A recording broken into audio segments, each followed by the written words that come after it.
Hello students, अब तक अपन पढ़ चुके हैं कि किस तरह से आवर्त सारणी में कुछ गुणों की आवर्तिता अपन ने देखी और उसी में एक मेजर प्रॉपर्टी, मेजर जो बड़ा गुण है वो अपना चल रहा था और वो था परमाणुवीय आकार कह दें चाहे परमाणुवीय त्रिज्या कह दें। इसके बारे में थोड़ी बहुत बातें अपन ने कर ली, इसके टाइप्स के बारे में अपन ने जान लिया। इसके टाइप्स जानने के बाद में देखिए आगे बढ़ते हैं और मैं कुछ चीजों से, कुछ इंपॉर्टेंट फैक्ट्स से मेरी बात को स्टार्ट कर रहा हूं। एक नोट से मेरी बात आपको बताना चाह रहा हूं, ठीक है। आपको थोड़ा सा याद दिलाना चाहता हूं बेटा, मैंने आपको एक बात पहले ही कह दी है, जस्ट रिपीट कर रहा हूं कि जेड इफेक्टिव इक्वल टू आपने कहा था जेड माइनस सिग्मा, और बाकायदा याद करिए कि जेड को मैंने प्रोटॉन के समानुपाती बताया था या फिर मैं कह दूं बराबर बताया था, और सिग्मा जो है वो इलेक्ट्रॉनों की संख्या के आधार पर बताया जाता है या उन पर निर्भर करता था। और फाइनली मैंने एक बात कही थी कि जेड इफेक्टिव आप समानुपाती कह सकते हो जेड बाई ई के। ये बात आमतौर पर किसके लिए काम में लेते हैं, अगर आपको याद आ गया हो तो आवेशित स्पीसी के लिए काम में लेते हैं, आवेशित स्पीसी के लिए काम में लेते हैं। लेकिन एक चीज और बताऊंगा, अब ये जेड इफेक्टिव काम भी आएगा आपने, ठीक है। विशेष क्रम कौन से क्वेश्चंस में काम आएगा? क्रम वाले प्रश्नों में, क्रम वाले प्रश्नों में मैं इसको कहीं ना कहीं यूज करूंगा, ठीक है।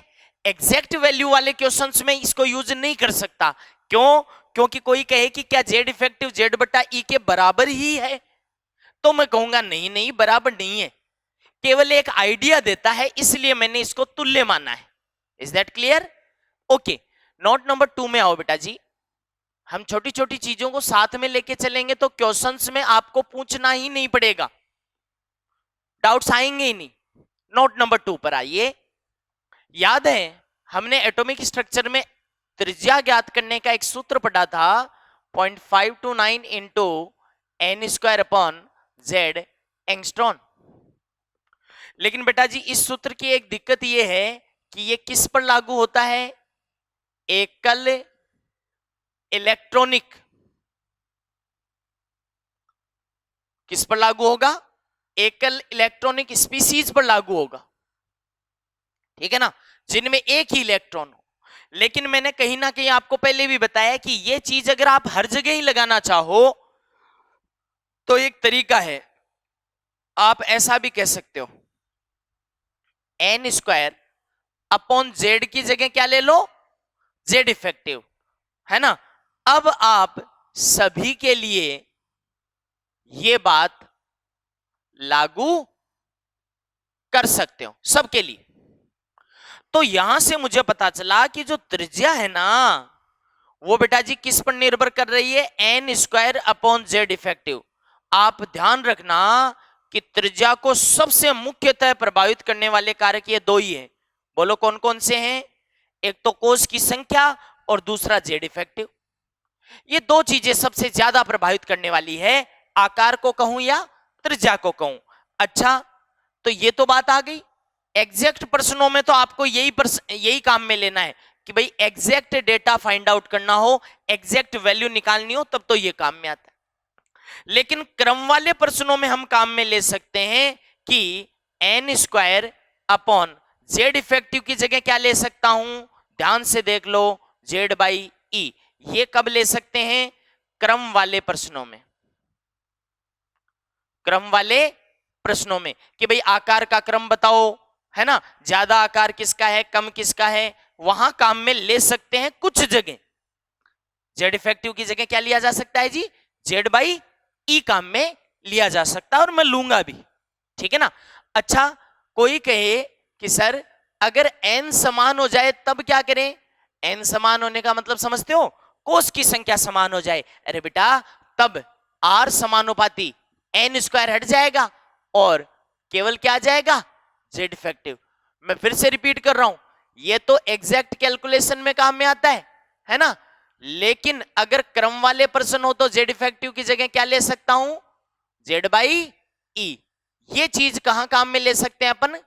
क्रम वाले प्रश्नों में।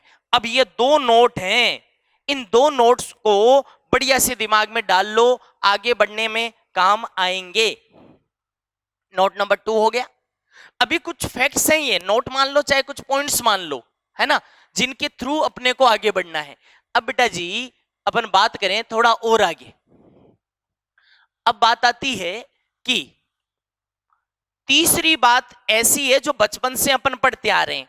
आपसे कोई पूछ ले कि एक उदासीन परमाणु है, एक धनावेशित परमाणु है, एक ऋणावेशित परमाणु है, इनके आकार को कैसे आप देखते हैं, कैसे बताएंगे, किसका ज्यादा है किसका कम है, ये कैसे बताएंगे? तो चलिए नोट नंबर 3 या तीसरा पॉइंट मान लीजिए।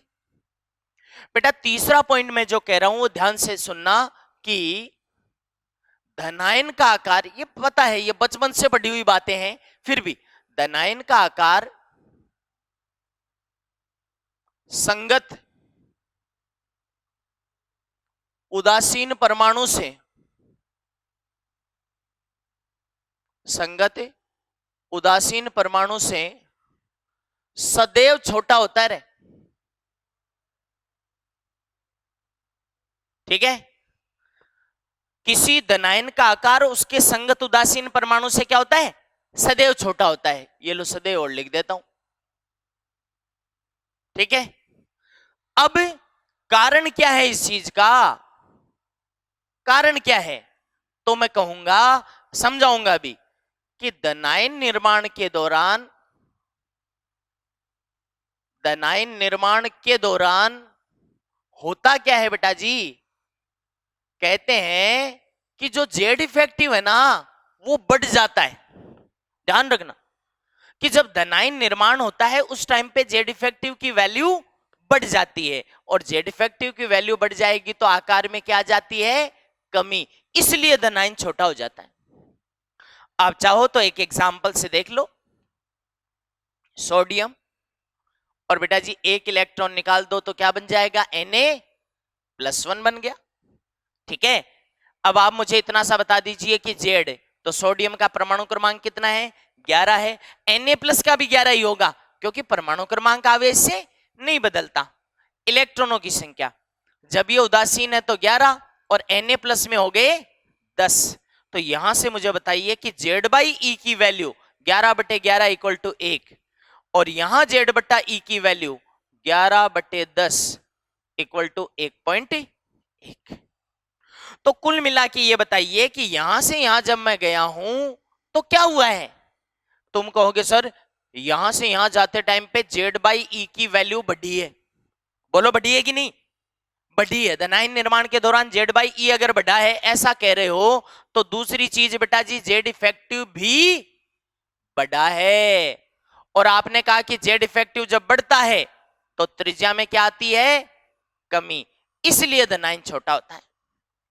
ये ऐसी बातें हैं जो क्या पता 10वीं क्लास से भी पहले ही पढ़ ली होगी, नॉर्मल चीजें हैं, लेकिन फिर भी ये फैक्ट्स हैं, ये साथ लेके चलने पड़ेंगे आगे। तो धनायन का आकार छोटा होता है साहब, उसका टेक्निकल कारण है जेड इफेक्टिव का बढ़ना। ठीक है, ओके। चौथा स्टेटमेंट मैं जस्ट इसी में मॉडिफाई कर दूं कि भाई जो बात धनायन के लिए लगाई, अगर मुझसे कोई कहे कि ऋणायन की बात करे तो बेटा जी ऋणायन के आकार की बात कर ले तो ऋणायन का आकार संगत उदासीन परमाणु से सदैव छोटा नहीं होता बल्कि बड़ा होता है।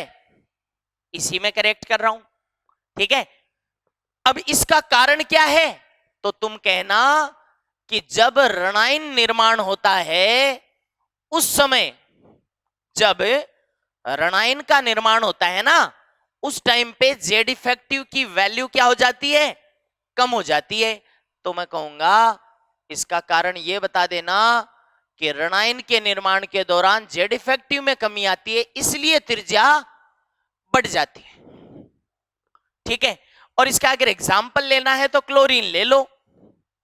क्लोरीन लोगे तो भैया क्लोरीन में क्या होगा रे, एक इलेक्ट्रॉन जोड़ दो, एक इलेक्ट्रॉन जोड़ने से ये क्या बन गया, Cl- बन गया। अब पता चला कि इसके पास में जेड इसका कितना है, 17 है, इलेक्ट्रॉन भी कितने हैं, 17 है, इसका जेड कितना है 17 ही है, लेकिन इलेक्ट्रॉन 18 हो गए रे। तो आप बताइए कि जेड बाई ई की वैल्यू पहले तो 17/17 एक थी, और अब जेड बट्टे ई की वैल्यू 17/18 हो गई, यानी लेस देन 1 होगी।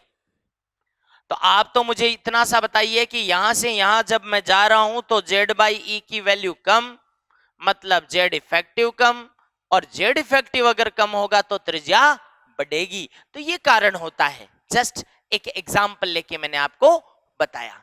ठीक है, अब बात आती है इन पॉइंट्स के बाद में। इन पॉइंट्स के बाद में बेटा जी एक इंपॉर्टेंट पॉइंट डिस्कस करने जा रहा हूं, और वो है सम इलेक्ट्रॉनिक स्पीसीज का आकार। ठीक है,